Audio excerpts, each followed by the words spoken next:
Tenho medo de ficar careca. Tenho medo de perder a memória. Tenho medo de morrer a sofrer. Tenho medo do Alzheimer. Tenho medo de varizes. Tenho medo de deixar de andar. Tenho medo de ficar cega. Tenho medo de não conseguir chorar no funeral de alguém da minha família. Tenho medo de ser mal interpretado. Tenho medo que Deus exista mesmo e que eu seja destruído no Apocalipse devido ao facto de ser um pecador. Tenho medo de me distrair e de não perceber os problemas dos outros. Tenho medo que me digam que gostaram só para serem simpáticos. Tenho medo que não gostem. Tenho medo de ficar desempregado. Tenho medo de ir no metro e morrer num atentado terrorista. Tenho medo do fundamentalismo islâmico. Tenho medo do fundamentalismo capitalista. Tenho medo das teorias da conspiração que não são teorias. Tenho medo do fim do euro. Tenho medo do cancro. Tenho medo das hemorroidas. Tenho medo de ter vontade de cagar no meio da rua e de não encontrar uma casa de banho a tempo.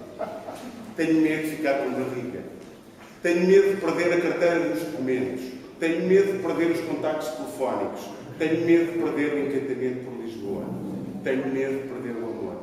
Tenho medo de perder a Rita. Tenho medo da rotina. Tenho medo de saber tudo sobre a rua onde vivo. Tenho medo da responsabilidade de vir a ser pai. Tenho medo de não conseguir vir a ser pai. Tenho medo de não ter tesão. Tenho medo de abelhas. Tenho medo de caçadores. Tenho medo de caçadeiras. Tenho medo das alturas. Tenho medo de ser atingido por um foguete. Tenho medo de cair numas silvas. Tenho medo de cair num poço. Tenho medo de me perder no meio da serra. Tenho medo da brigada de trânsito. Tenho medo de que percebam as minhas incoerências. Tenho medo de não conseguir pisar os 5 continentes. Tenho medo de ter uma depressão grave. Tenho medo de pessoas com plásticas a mais na cara que ficam a parecer o Joker, como por exemplo a Betty Grafstein.